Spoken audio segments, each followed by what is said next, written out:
자, 이렇게 작품들을 볼 때는 그 자체로 바로바로 해석하도 좋지만 시인을 보고 그 시인한테 이제 힌트를 얻어도 좋아요.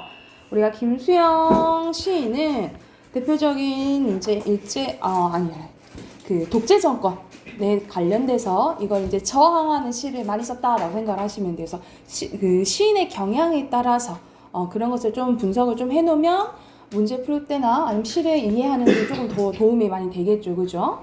그래서 눈이라는 우리가 내리는 눈 얘기를 하는데 눈에 대해서 이제 나와요. 한번 봐볼게.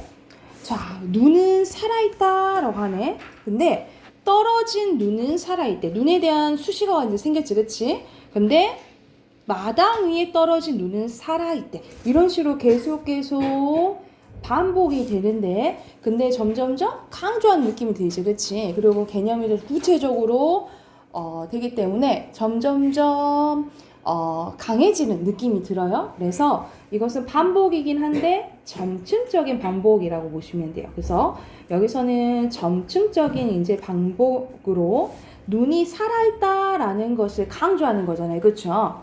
그래서 눈의 생명력을 강조한 효과가 있다라고 보시면 돼요. 그래서 눈은 살아있다. 떨어진 눈은 살아있다. 마당 위에 떨어져 있는 눈은 살아있다라고 이제 얘기를 하네. 그치? 그래서 아직은 눈이 어떤 의미인지는 모르겠네. 그쵸? 눈이 어떤 의미인지 더 이어서 한번 봐보자. 기침을 하재. 기침을 하재. 뭐뭐 하자는 청유형어미죠. 기침을 하자라고 이제 제안하고 있는 거지. 그치? 여기서 기침은 우리가 어떨 때 기침해? 뭔가 목에 뭔가 있을 때, 그치? 간질간질 목에 있을 때 뱉어내는 행위잖아요, 그쵸? 그래서 여기서 기침은 무슨 행위라고 보시면 되면 몸에 이제 나쁜 것들을 내뱉는 행위라고 보시면 돼요. 그래서 불순함을 뱉어내는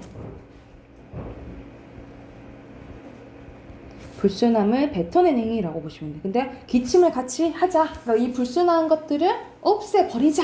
라고 얘기를 하는 거야. 여기서 눈의 상징성을 추측할 수가 있어요. 그러면 불순함의 반대는 깨끗한 거, 순수함을 의미하겠지, 그치? 그래서 눈은 뭘 상징한다 라고 보면 되냐면 순수함을 상징한다 라고 보시면 돼요. 눈은 순수함을 상징한다 라고 보면 돼. 젊은 시인이요. 기침을 하재. 계속해서 여기서는 이제 반복이 막 나오네, 그치? 기침을 하자. 눈 위에 대고 기침을 하재. 눈더러 보라고 마음 놓고 기침을 하재. 그래서 여기서는 마음 놓고도 또 반복하죠, 그쵸? 그래서 여기서는 뭘 알 수 있냐면 그 전에는 마음을 놓을 수 있었다라는 거야. 놓을 수 없었다라는 거야. 이제는 마음 놓고 기침을 해보자. 이런 아픈 것들을 뱉어내버리자 라고 이제 얘기를 하네. 이어서 볼게. 눈은 살아있대. 또 반복되네. 죽음을 잊어버린 영혼과 육체를 이와요. 눈은 새벽이 지나도록 살아있다라는 거야. 그러니까는 여기서 죽음을 잊어버렸다라고 하잖아요. 그치? 그래서 오히려 죽음까지 감당할 정도로 순수함을 추구한다라고 보시면 돼요. 그래서 여기서는 죽음을 초월한 순수하고 가치 있는 것을 추구하는 것이라고 보면 된다라고 보시면 돼요. 그래서 여기서는 계속 순수한 것에 대해서 이제 바라는 화자의 마음이 드러나 있다라고 보시면 되겠죠. 그래서 계속 불순함을 없애버리자라고 얘기하고 있어. 기침을 하자. 젊은 시인이요. 기침을 하자. 그래서 눈을 바라보며 밤새도록. 우리가 밤은 조금 부정적으로 많이 이때까지 해석했었죠. 그래서 만약 시대적 배경이 막 일제강점기면 우리가 보통 밤을 일제강점 해석하고 이랬었잖아요. 그렇죠? 여기서 부정적인 상황이라고 보시면 돼요. 그래서는 부정적인 현실. 그리고 만약 또 구체적으로 하면은 독재 정권 이런 것을 의미하겠죠. 그래서 밤새도록 고인 가슴에 가래라도 마음껏 뱉자라는 거야. 가래는 완전 불순함의 상징이죠. 여기서는 가래는 불순한 것을 의미하고 시대적으로 봤을 때 뭘 의미하냐면 약간의 속물 군성, 그때 당시에 그 독재 정권의 자기들밖에 모르는 그런 권력들, 속물 근성과 또는 소시민성, 부정적인 것들, 이런 것들을 의미한다라고 보시면 돼요. 그래서 여기서는 깨끗해져가지고 현실, 이 부정적인 현실을 극복하고 싶은 화자의 마음이 드러난다라고 보시면 돼요. 그래서 우리가 깨끗해지는, 우리가 기침하는 것은 내 몸에 있는 것을 뱉어내는 거잖아요. 그치? 그래서 자기 정화를 통해서 이러한 안 좋은 부정적인 현실을 극복하고자 하는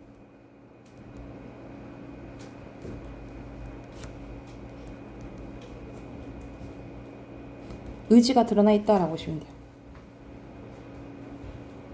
이 말이 좀 이상하다. 자기 정화를 통해로 바꿔야겠다. 자기 정화를 통해 부정적인 현실을 극복하고자 하는 의지가 담겨져 있는 시라고 보시면 돼요. 그래서 이거에 대한 설명이 2번 보기에 좀 있거든요. 그거 이제 감안하시면서 해당하는 문제 풀어보자. 127쪽이랑 128쪽 문제 풀고 확인할게요.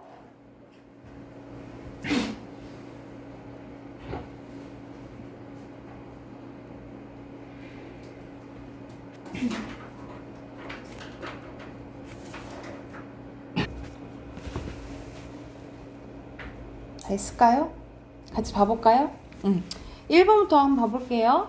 1번 위 시의 화자에 대한 설명으로 적절한 것은, 여기서는 지금 1번 보면 암담한 현실이 있는 건 맞지, 그치? 근데 체념하는 거야? 체념하는 거? 아니죠, 그쵸? 그래서 이 암담한 현실에 벗어나고 싶은 마음이 드는 거지, 그치? 그래서 가장 적절한 것은 3번이 되겠죠? 바람직한 삶에 대한 열망. 그리고 이제 보기를 보면, 자, 김수영의 눈은 대통령 장기 정권에서 3선 제안의 철폐를 핵심으로 하는 헌법 개정안을 통과시킨 억압적이고 부패한 사회현실을 배경으로 한 창작 작품이에요. 그래서 시인은 이 작품을 통해서 비겁한 속물근성, 소시민성 같은 부정적인 것을 쏟아버리고, 선생님 이런 것들이 가래를 상징한다라고 보시면 되겠죠. 그리고 주제는 순수하고 강인한 생명을 갖춘 삶을 회복하는 의지가 포함됐다라고 보시면 돼요. 그래서 여기서 적절하지 않은 것은 3번이겠죠. 부패한 현실을 책임져야 지도층이 아니라 이 지도층으로부터 이제 저항하는 순수함을 추구하는 존재라고 보면 되겠죠. 그치? 그래서 잘못된 거 2번에 3번이라고 보시면 되고요.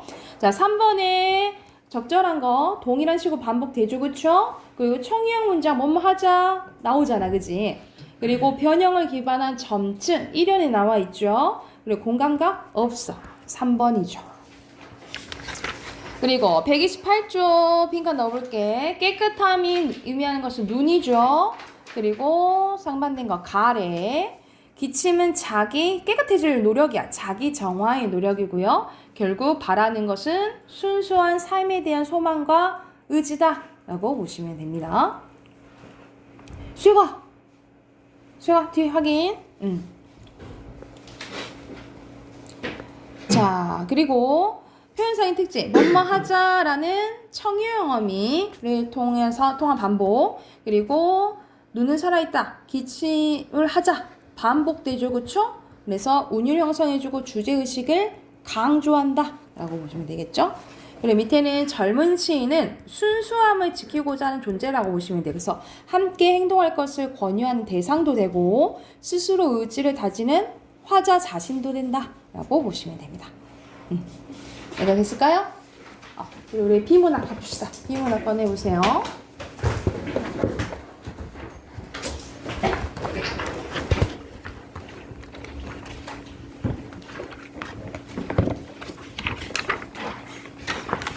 선생님이 8회 100조 프로라고 했는데 100조 같이 한번 봐볼게요.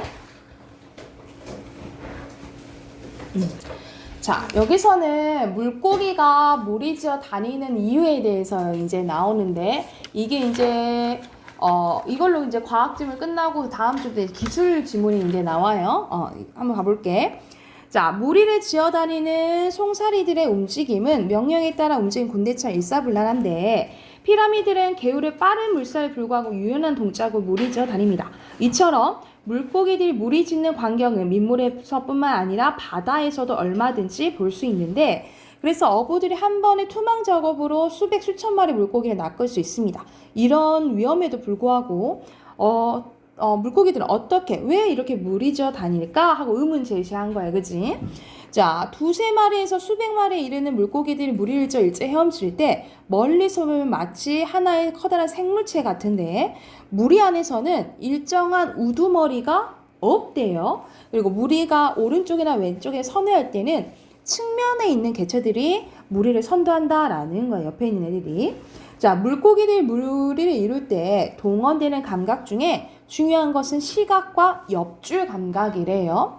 자, 물고기들 시력은 0.5 이하 약한 편이어서 명확한 구분이 가능하지만 움직이는 물체를 감지하는 능력은 2배나 된다라는 거지. 무리지어 다니는 물고기는 대개 반짝이는 몸을 가졌는데 이것이 시각을 자극하여 무리의 움직임을 유도하는 기능을 합니다.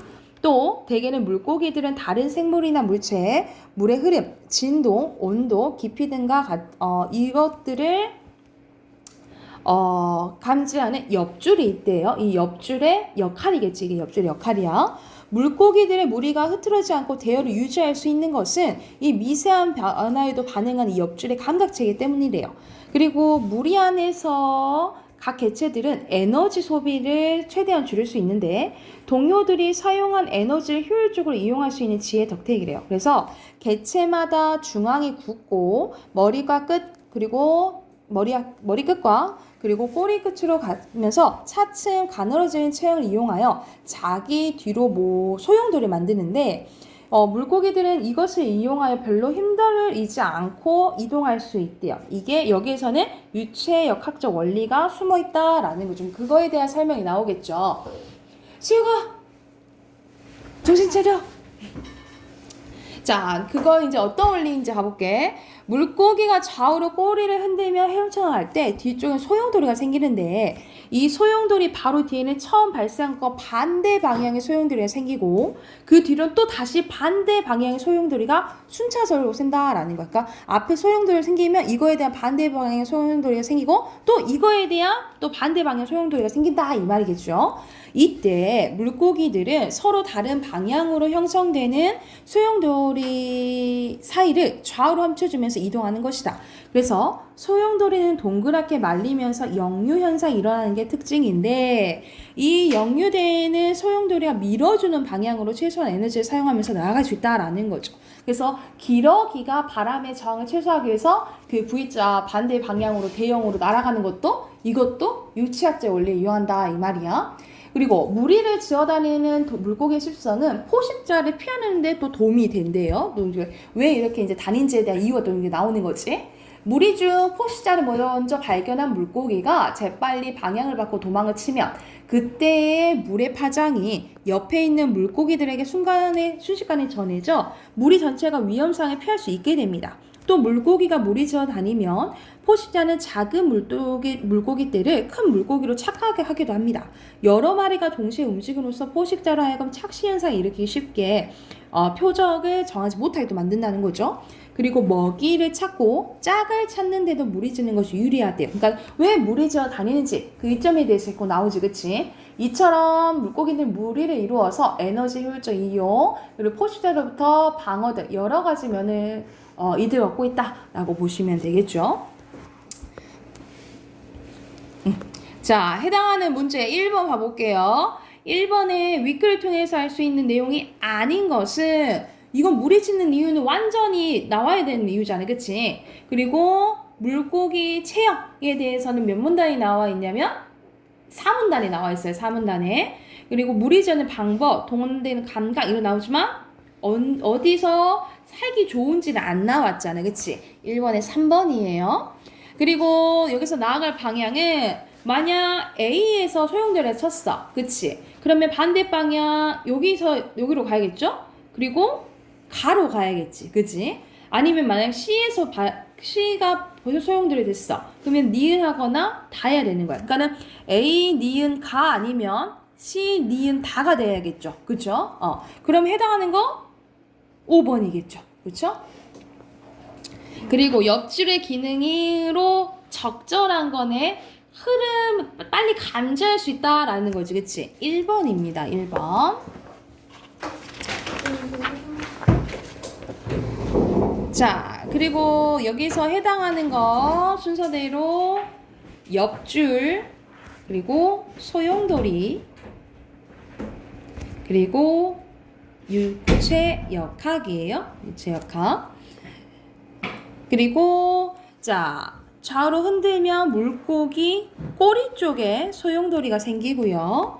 그리고 역류된다 했죠. 역류되는 그 특성이 있다 그랬죠. 그치? 그리고 밑에는 옆줄 감각,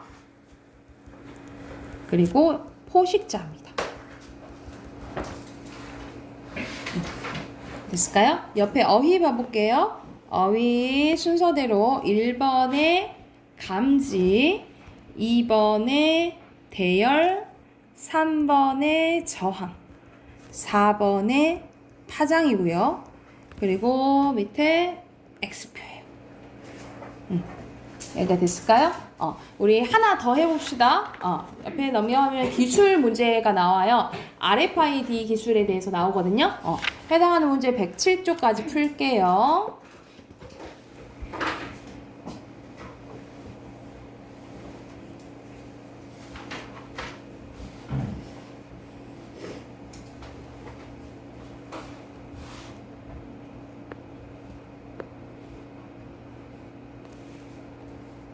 자, 같이 한번 봐볼게요.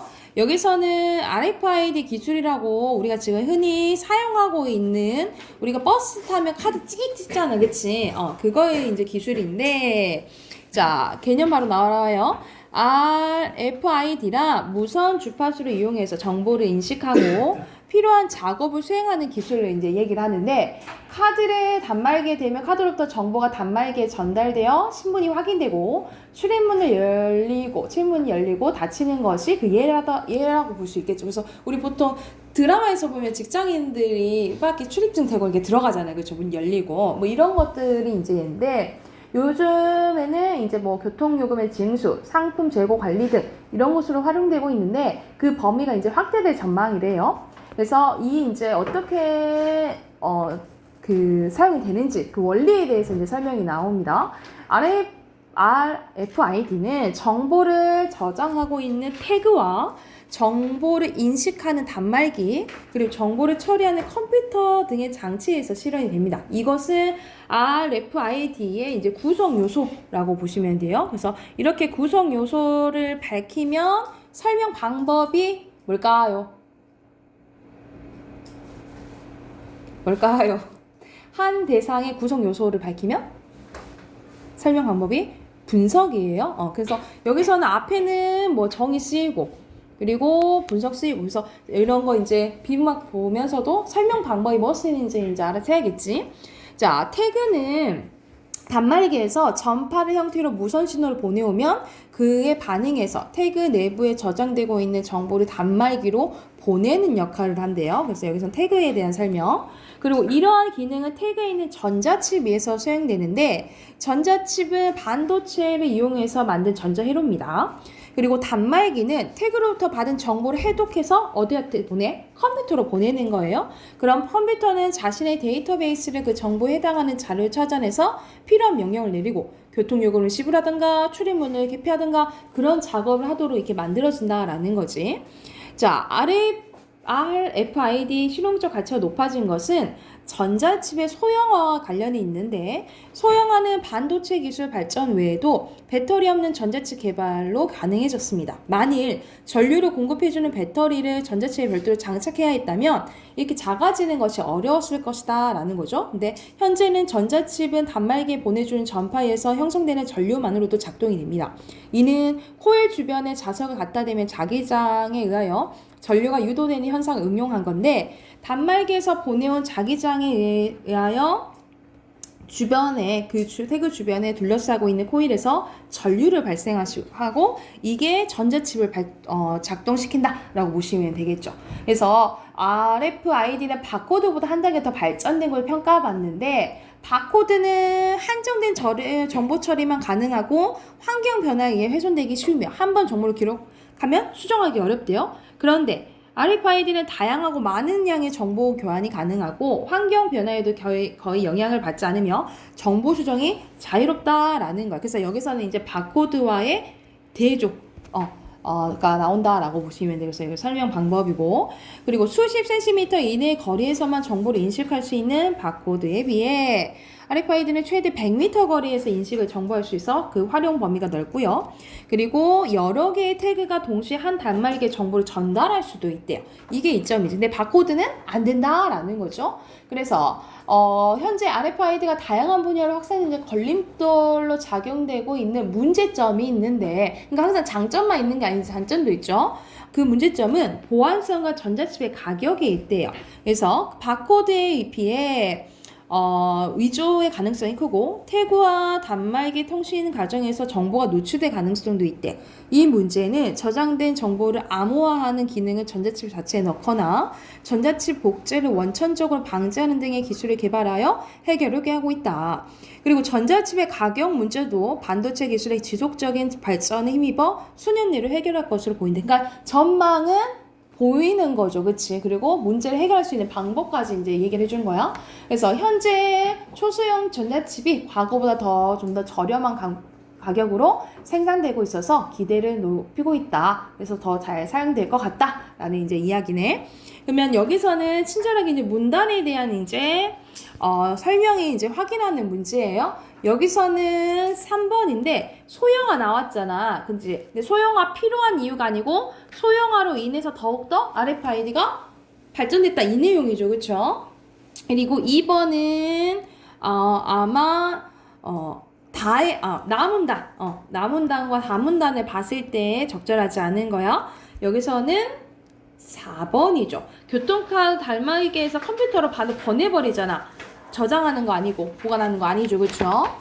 자, 뒤에 빈칸 넣어볼게. 나에 들어갈 것은 단말기, 그리고 다에 들어갈 것은 소형화, 그리고 라에 들어갈 것은 바코드예요.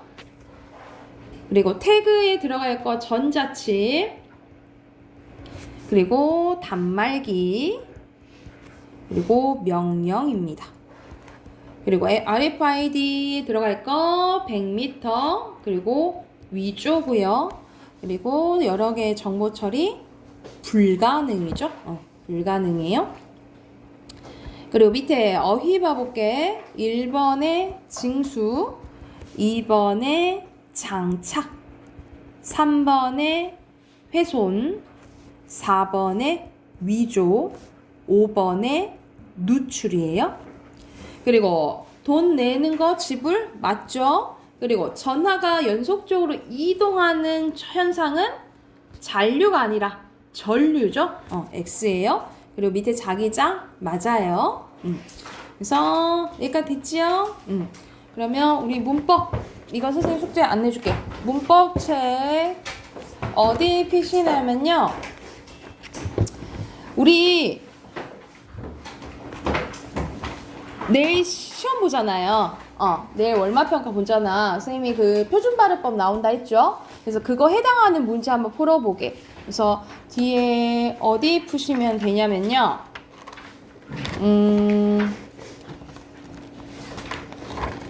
144쪽 볼래요?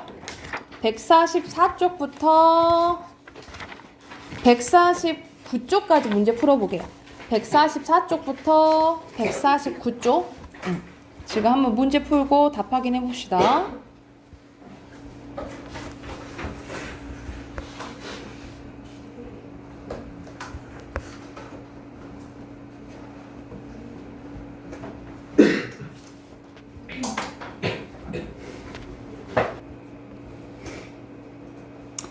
덜 푼 친구도 있긴 한데 같이 한번 봐봅시다. 같이 한번 천천히 봐볼게.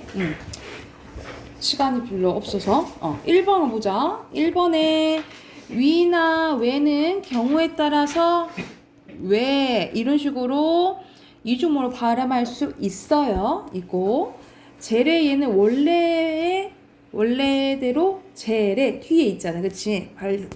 살려서 발음해야겠죠. 그리고 안팎이잖아. 쌍기역은 기역으로 발음나죠. 그쵸? 그러니까 이거는 다르죠. 그쵸? 그리고 여기서는 표기는 다 다르지만 소리는 받침은 디귿이니까 맞죠? 그리고 이거는 막다라고 발음해야 돼요. X고요. 그리고 이거는 넓다예요.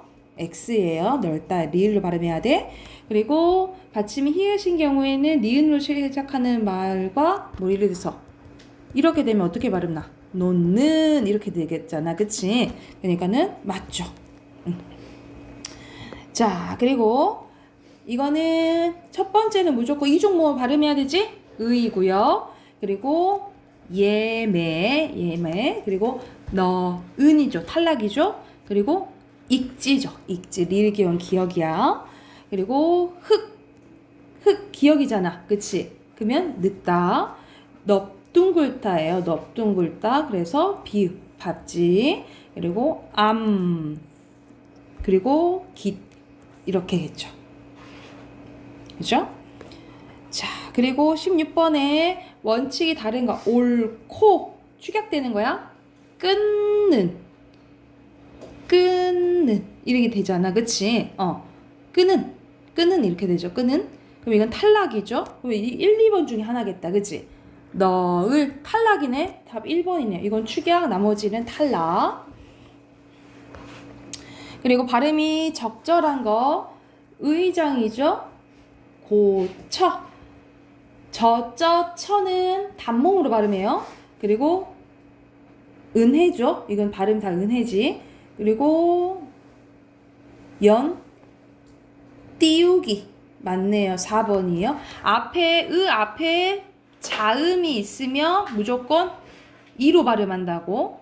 이 무에 그대로 발음해 똑같고요. 그리고 물빛 좋다죠? 좋다 이렇게 되지?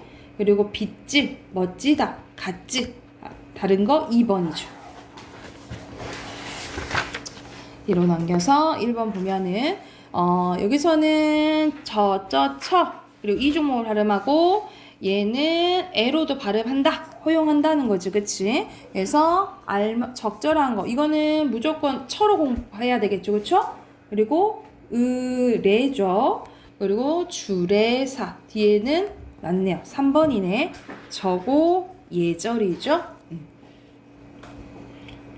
해당하는 거 고치시고 그리고 의가 두 가지로 발음할 수 있는 걸 고르는 거야.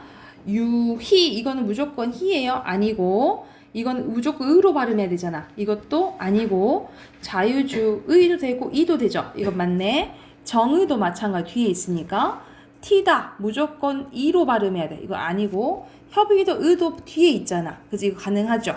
답은 3번.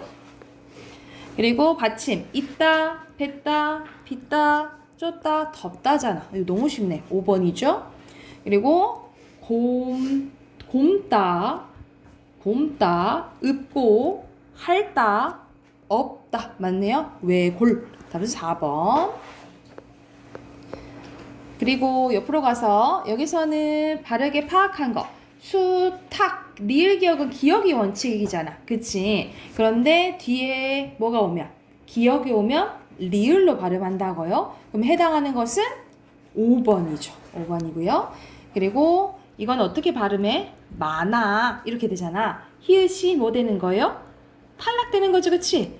같은 것은 안내. 이거 나은 뒤에 모음이 와야 되잖아. 그치? 뒤에 모음이 와야 되겠죠? 2번이네요. 뒤에 모음이 와야 되고. 그리고 다른 것은 나은 똑같고 옳은 없다 묵다 안따고요. 이건 안타가 돼. 안타 축약돼서 답은 5번이에요. 그리고 이것은 넓적하다가잖아. 비읍으로 발음 나죠. 그치? 비읍으로 발음 나는 것은 선생님이 4가지 있다 했죠. 밟다, 넓적하다, 그리고 넙둥글다. 이것만 비읍으로 발음된다고. 답 2번이죠. 자, 9번 봐볼게. 여기서는 잘못된 거 젖, 잃어버리고, 넓은, 그리고 돌봤던, 만만, 찬, 은이죠? 그치? 찬, 은이지? 5번이고요. 그리고 바른 거 너, 치죠? 너치. 그리고 읽기예요. 읽기. 뒤에 원래 기본형 읽다잖아. 그치? 근데 뒤에 기억이 오면 리을로 발음된다 했죠. 그쵸? 읽기 2번이고요. 자, 그리고 밑에 각각 기역, 미음, 비읍으로 발음돼야 되는 거야. 물고, 늙다, 삶다, 담고, 읍지야. 그치? 해당하지 않은 것은 1번이겠죠. 리을로 발음하니까. 그치? 그리고 12번 가보자. 12번에 알맞지 않은 거. 훑고, 암과, 암과. 그리고 굵디 굵은, 밥과. 흙더미네요. 흙더미지. 흙더미. 5번이죠. 그리고 13번 가볼게. 적절하지 않은 것은 3번이죠. 새파라. 코가 되지? 축약돼서. 새파라. 코. 이렇게 된다라고 생각하시면 됩니다. 여기까지 됐나요? 선생님이 내일 오자마자 바로 언어평가 볼게요. 똑같이 소문제고 여기 표준 발음법이야. 표준 발음법 공부해 오세요. 아셨죠? 하고 내일까지 진도 나가고 다음 주부터 시험 대비 들어간다고 그때 선생님이 해당하는 거 교재는 줄게요. 질문.